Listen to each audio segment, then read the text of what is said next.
తండ్రి, మీరు మాట్లాడిన 7 మాటలు ప్రభా మేము ధ్యానించుకుంటున్నాం తండ్రి ప్రభా. ఇదిగో మాతో మాట్లాడిన 4 మాటలకై వందనాలు. ఇదిగో 5వ మాటలు మేము ధ్యానించుకుంటున్నాం తండ్రి. ఇలా మాట్లాడింది నేను కాదు, తండ్రి నా ద్వారా మీరే మాట్లాడమని అయ్యా వింటున్న వాక్యాన్ని ప్రభా మేము అయినా తండ్రి మా హృదయాన్ని భద్రపరచుకొని వాటి ప్రకారం జీవితాలు మాకు అనుగ్రహించమని నా ప్రభువు నా ప్రార్థించి దాడి పెట్టుకుంటున్నాం మా అమ్మ తండ్రి. నామానికి ఉన్నారండి. మరి 5వ మాట చూసుకుంటే ఏమైనా చదవండి. యోహాను 19:20-28 వచ్చిన అటు తర్వాత సమస్తమును అప్పటికి సమాప్తమైనదని యేసు ఎరిగి కనిపించింది. లేఖనము నెరవేరినట్లు నేను తప్పికొనిచున్నానని. అయితే మనం చాలాసార్లు ఈ మాట గురించి ధ్యానించున్నాము. తప్పికొనిచున్నాను, ఆయన తప్పికొనిచున్నారంటే దాహంతో లైక్ ద థర్స్ట్. ఈ మాటను గురించి మనం చూసుకుంటే ఇక్కడ శారీరకమైన తప్పిక, ఆత్మీయ తప్పిక అని మనం 2 విషయాల గురించి మనం ధ్యానం చేసుకోవచ్చు. అయితే ఫస్ట్ మనం శారీరక తప్పిక వెళ్దాం. ఇందాక బ్రదర్ చెప్పినట్టు యేసు ప్రభు మరి ఆయన అన్ని కొరడాలతో దెబ్బలు తింటూ మరి ఆయన శరీరం దున్నబడిందని మనం చూస్తున్నామంటే ఆయన మొత్తం అప్పటికీ చాలా ఎంతో బ్లడ్ లాస్ అయి ఉంటుంది. మరి అంత దున్నబడిన వీక్ అయిపోయి ఉంటారు అప్పటికి. మరి ఆ పరిస్థితిలో ఆయన సిలువను మోసుకుంటూ కొండ ఎక్కి 8 కిలోమీటర్లు అని చెప్పారు కదా. మరి ఆ కొండ ఎక్కి ఆయన అక్కడికి వెళ్ళడం అనేది అది కూడా అంత బలహీన సమయంలో మరి ఆ కొండ ఎక్కి దేవుడు అక్కడికి సిలువను మోసుకొని వెళ్ళడం ఆ పరిస్థితిని మనం చూస్తే మరి అప్పటికే ఆయనకి సిలువ వేసినప్పుడు మేకులు, చేతుల్లో కాళ్ళలో మేకులు కానీ, ముళ్ళ కిరీటమే కానీ ఇవన్నీ మనం చూసుకుంటే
అప్పటికి అందించేది. ఇది యేసు ఆ చిరక పుచ్చుకున్నట్టుగా నెక్స్ట్ లైన్ లో మనం చదువుతాం. ఈసారి మాత్రం యేసయ్య తప్పి కొంచున్నానని అన్నారు. ఇక్కడ ఆయన చిరక పుచ్చుకున్నట్టుగా కూడా చూస్తున్నాం. అయితే ఈసారి ఎందుకు పుచ్చుకున్నారంటే ఫస్ట్ రీజన్ ఏంటంటే లేఖనము నెరవేరునట్లు. ఎక్కడ ఈ లేఖనము ఎక్కడ నెరవేరబడింది అని మనం చూసుకుంటే కీర్తనలు 69వ అధ్యాయం 21వ వచనంలో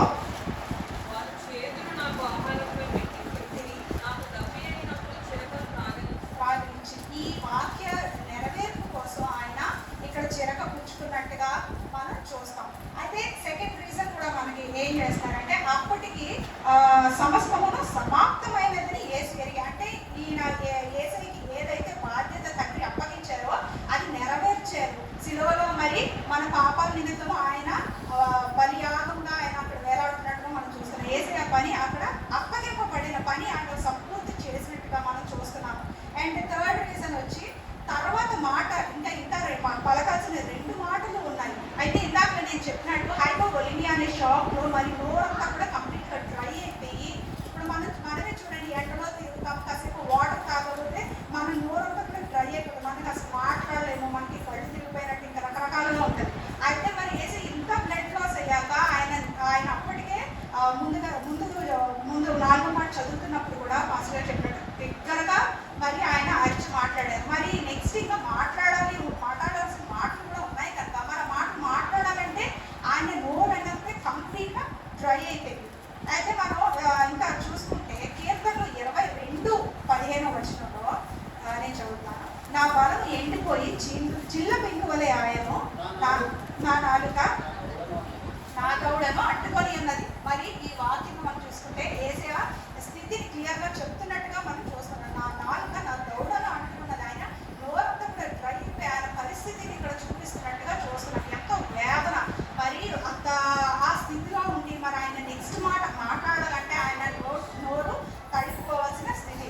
అయితే అందుకని ఇక్కడ మరి 3వసారి యేసయ్య తప్పికొనుచున్నానని చెప్పినప్పుడు మరి వాళ్ళ చిరకను ఆఫర్ చేయగా ఆయన పుచ్చుకున్నట్టుగా మనం చూస్తున్నాం. అయితే మరి ఆత్మీయ భావం ఏంటి? శారీరక భావం చూసాము, ఎందుకు తీసుకున్నారు ఆయన పరిస్థితిలో ఉన్నప్పుడు మరి నెక్స్ట్ మాట మాట్లాడాలి. అది కూడా మనం చూసుకుంటే నెక్స్ట్ 2 మాటలు కూడా మరి బిగ్గరగా మాట్లాడినట్టుగా చూస్తాం. గొప్ప కేక వేసి అని చూస్తాము, మరి బిగ్గరగా చెప్పాను అని నెక్స్ట్ 2 మాటలు కూడా బిగ్గరగా గట్టిగా చెప్పడానికి మరి ఆయన నోటికి మాయిశ్చర్ కావాలి కనుక ఇక్కడ చిరక తీసుకున్నట్టుగా మనం చూస్తున్నాం. అయితే ఆధ్యాత్మిక అర్థంలోకి వచ్చేసరికి ఎందుకు తీసుకున్నారు ఇక్కడ అనేసి మరి యేసయ్య జీవజలాన్ని మనకి ఇస్తానంటున్నారు. అలాంటి తండ్రి, అలాంటి దేవుడికి ఇక్కడ దప్పిక, ఆత్మీయ దప్పిక కలిగిందంట. అయితే మనం చూసుకుంటే బైబిల్లో మనకి 2 రకాల దప్పికలు కనపడుతున్నాయి. ఏంటంటే ఒకటి తీరేది, ఒకటి తీరనిది. తీర దప్పికలు చూసుకుంటే మొదటిగా కీర్తనలు 42:1-2 వచనాలు చూసుకుంటే ఉప్పు నీటి రోజుల కొరకు ఆశపడుచున్నట్లు దేవా నీ కొరకు నా ప్రాణం ఆశపడుచున్నది. నా ప్రాణము దేవుని కొరకు తృష్ణించున్నది, జీవము గల దేవుని కొరకు తృష్ణించున్నది. అయితే దుప్పి నీటి వాగుల కొరకు ఆశపడినట్లు దేవా నా ప్రాణము నీ కొరకు తృష్ణించున్నది. ఇదే మళ్ళీ 63:2 కీర్తన 63:2లో కూడా చూసుకుంటే నీళ్లు లేక ఎండి ఉన్న దేశమందు నా ప్రాణం నీ కొరకు తృష్ణించున్నది. ఇంకొక మాట మనం మత్తయి సువార్తలో కూడా అయితే మత్తయి 5:6లో కూడా మత్తయి 5వ అధ్యాయం 6వ వచనంలో కూడా వారు తృప్తిపరచబడతారు. చాలండి. అయితే దేవుని కొరకు ఇక్కడ ఆశపడిన వారికి తృప్తి కలుగుతుందని, నీతి కొరకు అంటే దేవుడు నీతిమంతుడని ఇందాక మనం విన్న వాక్యంలో మనం చూసాం. అయితే దేవుడు నీతిమంతుడు కనుక ఆయన ఎందుకు తృప్తి కలిగిన వారు వాక్యం ముందు తృష్ణ పడే వారికి మరి దేవుడు తృప్తి పరుస్తాను అంటున్నాడు. అయితే మనం ఆయన వెతికినప్పుడు పూర్ణ హృదయంతో మనం విన్న వాక్యాన్ని పూర్ణ హృదయంతో మనం ఆయన వెతికినప్పుడు ఆయన సన్నిధిని చేరినప్పుడు మన ఆశని ఆయన నెరవేరుస్తున్నారు. ఇవి తీరే దాహాలు అనమాట. మన సన్నిధికి వస్తే ఆయన మన దాహాన్ని తీరుస్తారు. అయితే తీరని దాహం ఒకటి మనం లూకా సువార్తలో చూస్తాము. లాజరుకి ధనవంతునికి జరిగిన సంభాషణ కానీ అక్కడ సంఘటనే కానీ అక్కడ తీరని దాహం మనకి కనపడుతుంది. లూకా సువార్త 16వ అధ్యాయంలో 23-24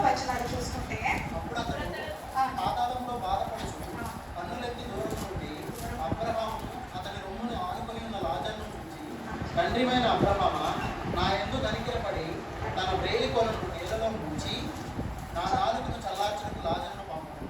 నేను ఈ జ్వాలలో యాత్ర పడుచున్నానని కేకలు వేసి చెప్పాను. అయితే ఇక్కడ మనం చూస్తున్నాము లాజరు ఎలాంటి స్థితిలో ఉన్నాడు, ఎంత దీన స్థితిలో ఉండేవాడు మనం చూసాం. అయితే ధనవంతుడు రొట్టె బలనించి పడిన ఆ రొట్టె ముక్కల్ని తిని మరి తృప్తి పొందేవాడు ఈ లాజరు. అయితే మరణించాక, అయితే ధనవంతుడు ఈ లోకంలో ఉన్నప్పుడు అన్ని రకాల సంతోషాలు అనిపించినట్టుగా చూస్తాం. అయితే మరణం తర్వాత ధనవంతుడి స్థితి ఏంటంటే నరకంలో నరకయాతన పడుతున్నట్టుగా చూస్తాం. అగ్నిలో మంటలో మరి పురుగు చావదు, అగ్ని ఆరదని మనం చదువుకుంటాం కదా. అలాంటి స్థితిలో ధనవంతుడు ఏంటి, నాలుక ఎండిపోయి ఒక్క వేదన చిన్న వేరు కొనతో కూర్చి మరి నాలుక మీద వేయమంటున్నాడు. మరి అంత దాహంలో అంత మంటలో ఉన్నవారికి అది ఏం సరిపోతుంది అయినా సరే ఒక్క ఆ కొన నుంచి వేయమని అంటాడు. కానీ అబ్రహాము లేదు ఇక్కడ వాళ్ళు ఇక్కడికి రాకుండా మధ్యలో మహాదాహం ఉందని చెప్పి తెలియజేస్తాడు. అది తీరని దాహం. మరి ఒక్కసారి ఈ దేహాన్ని విడిచిపెట్టి మరి వెళ్ళాక అయితే అది దేవుని దగ్గరికి వెళ్తే అక్కడ ఆకలి దప్పికలు ఉండవని కూడా మనం చదువుకుంటాం. కానీ అదే మనం నరకంలోకి వెళ్తే మనది అనిత్యాగ్ని అగ్ని ఎప్పుడూ మరి ఆరని అగ్ని, మనం నిత్యం అగ్నిలో ఉంటాం. మరి అలాంటప్పుడు ఆ దాహం అనేది అసలు కొంచెం కానీ ఎంత నీళ్ళు తగ్గ తీరని దాహం. మరి అలాంటి దాహం మనకి రాకూడదు అని చెప్పి యేసయ్య ఇక్కడ దప్పికొన్నట్టుగా కూడా మనం చూస్తున్నాం.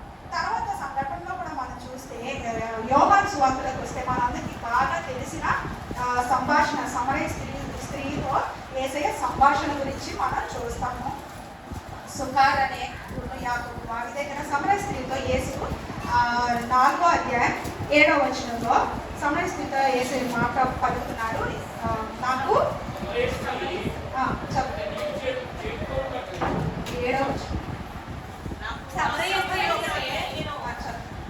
సమరయ స్త్రీ ఒకటే నీళ్లు చేదుకొనుటకు అక్కడికి రాగా యేసు నాకు దాహం నకిమ్మని ఆమెను అడిగెను. ఆయన శిష్యులు ఆహారం కొనుటకు ఇక్కడ ఏంటంటే యేసయ్య సమస్యలో నాకు దాహం నకిమ్మని ఆయన అడిగినప్పుడు అక్కడ సంభాషణ మనకు అందరికీ తెలుసు. అయితే మరి యేసయ్యని యేసయ్య మాట్లాడుతూ పూర్తిగా ఆవిడతో మాట్లాడుతూ ఇంకా నేనిచ్చే జీవజలాలు నేనిచ్చే జలం తాగిన వాళ్ళు తర్వాత తప్పికొన్నారు. ఎప్పుడూ తప్పికొన్నాడు. చాలండి. అయితే ఈ కాన్వర్సేషన్ కంటిన్యూ అవుతూ ఉంటారు. ఇక్కడ యేసయ్య తనని ఎందుకు ఎంచుకున్నారు, అయితే తనకు ఈ మాటలు ఎందుకు చెప్పారంటే అక్కడ ఆ ఊర్లో ప్రజలకి కానీ వాళ్ళు దేవుని ఎందుకు భయభక్తులు కలిగిన వారుగానే కనపడుతున్నారు, దేవునికి పూజించేవారుగానే కనపడుతున్నారు. కానీ దేవుని గురించిన సరైన నాలెడ్జ్ లేనట్టుగా మనం ఇక్కడ చూస్తున్నాం. ఈ మాటల రెఫరెన్సెస్గా తీసుకుంటే ఎందుకు వాళ్ళకి దేవుని గురించిన పూర్తి అవగాహన లేదు. వాళ్ళకి అవగాహన తేడానికే దేవుడు అక్కడికి వచ్చి మరి ఆవిడతో మాట్లాడి ఆవిడ ద్వారా మన ఊరందరినీ కూడా సేవ్ చేసినట్టుగా మనం చూస్తాము. రిఫరెన్సెస్ వస్తే సేమ్ అదే అధ్యాయంలో 4వ అధ్యాయంలోనే 20వ వచనము 22వ వచనం కూడా చూసుకుంటే ఇక్కడ ఆ స్త్రీ చెప్తుంది, కానీ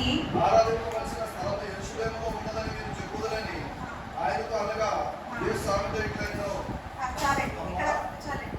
అయితే ఇక్కడ ఆ స్త్రీ అంటది మరి మేము ఇక్కడ పూజిస్తున్నాం, మీరేమో అక్కడ పూజిస్తున్నారు, అక్కడికి రావాలని చెప్తున్నారు అని చెప్పి అక్కడ స్త్రీకి యాక్చువల్గా క్లారిటీ లేదు.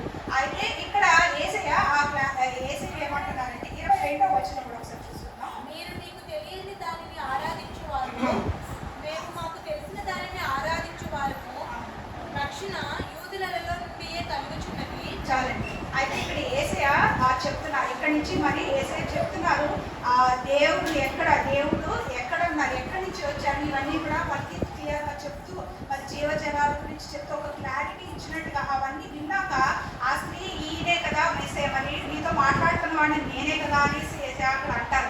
అక్కడ వాళ్ళకి ఒక క్లారిటీ ఇస్తూ ఇదిగో మెస్సయ్యని నేనే అని యేసయ్య వాళ్ళకి పరిచయం చేసుకున్నట్టుగా చూస్తాం. అయితే ఆ స్త్రీ కూడా ఏం చేసిందంటే మరి తను ఏదైతే విన్నాదో అది వాళ్ళందరితో ఊర్లోకి వెళ్ళి మరి వాళ్ళందరితో కూడా ఇవన్నీ కూడా చెప్పడం జరుగుతుంది. అయితే వాళ్ళందరూ వచ్చి యేసయ్య బోధన విని మనం చాలాసార్లు తిన్నాం ఈ మాటలన్నీ కూడా. యేసయ్య బోధన విని వాళ్ళందరూ కూడా యేసయ్య నిజమైన దేవుడు అని అక్కడ వాళ్ళు తెలుసుకున్నట్టు, యేసయ్య మెసేజ్ తెలుసుకున్నట్టు మనం చూస్తాం. అయితే ఆవిడ చెప్పిన దాన్ని బట్టి కాదు, కానీ యేసయ్య బోధన విని ఇదిగో దాన్ని బట్టి కాదు, కానీ మరి ఈ బోధ విని ఈయన నిజమైన రక్షకుడని మనం మేము నమ్ముతున్నాము, మేము అంగీకరిస్తున్నామని చెప్పినట్టుగా మనం చూస్తాం. ఇక్కడ మనకి ఏదైతే ఒక ఆత్మీయ దాహం, లేకపోతే ఏదైతే ఆత్మల కొరకు రక్షించాలని ఒక దాహం కలిగి ఉన్నారో అది అక్కడ తీర్చబడిందిగా మనం ఇక్కడ ఆత్మీయ అర్థంగా మనం చూసుకుంటాం అన్నమాట.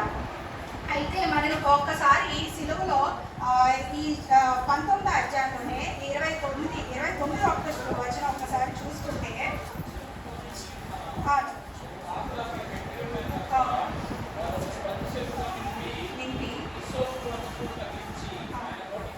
చాలండి.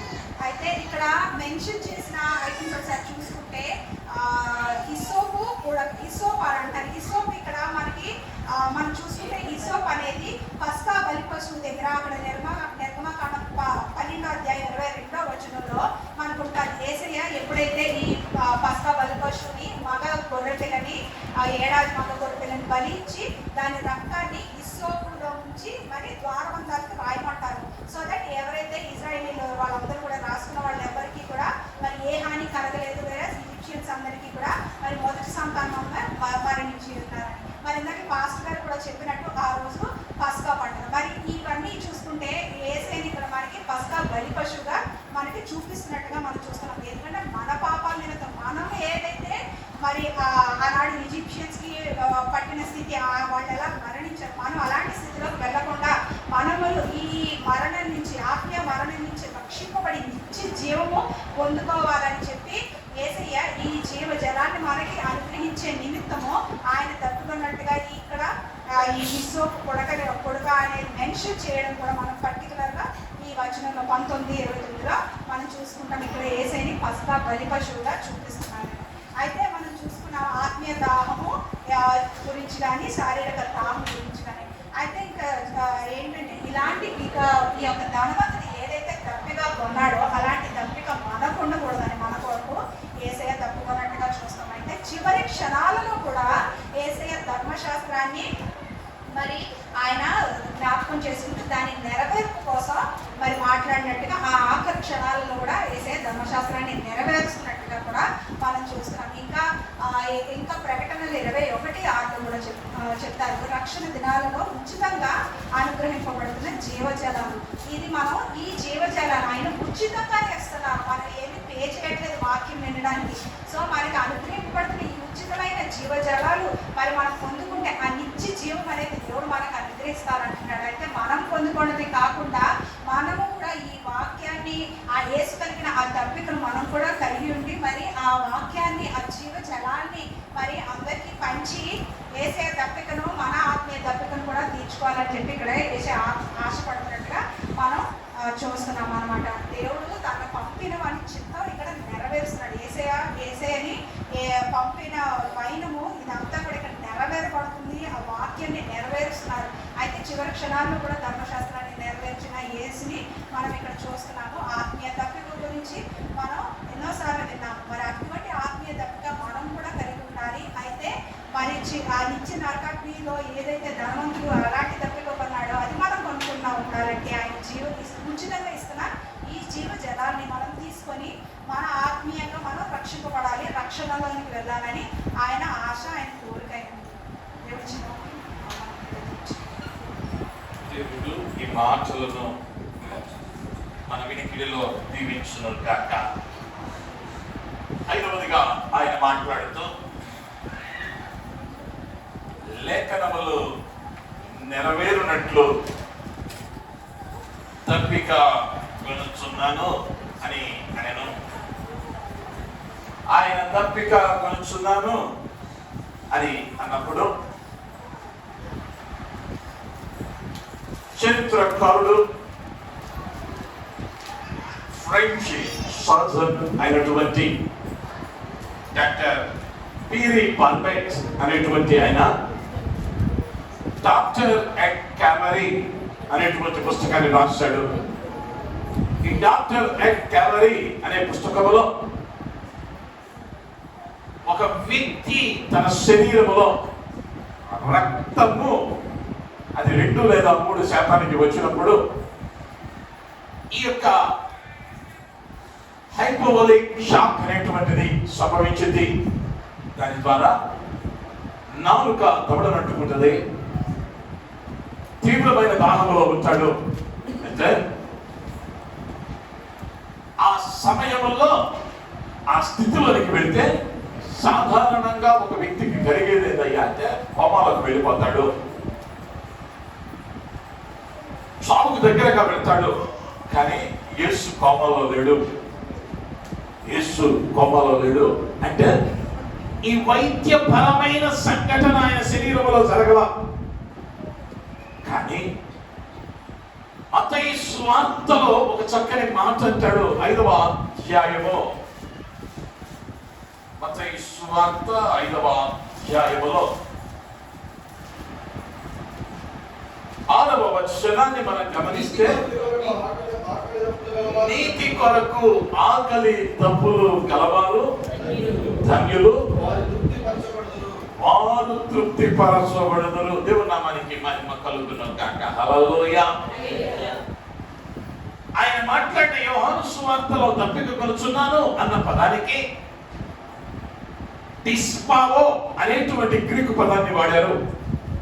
అంటే ఇది దాహం చేత బాధపడటం మాత్రమే కాదు, ఏదైనా ఒక దాని కోసం తీవ్రమైన బాధాకరమైన కోరికను కలిగి ఉండటాన్ని సూచిస్తా ఉన్నది.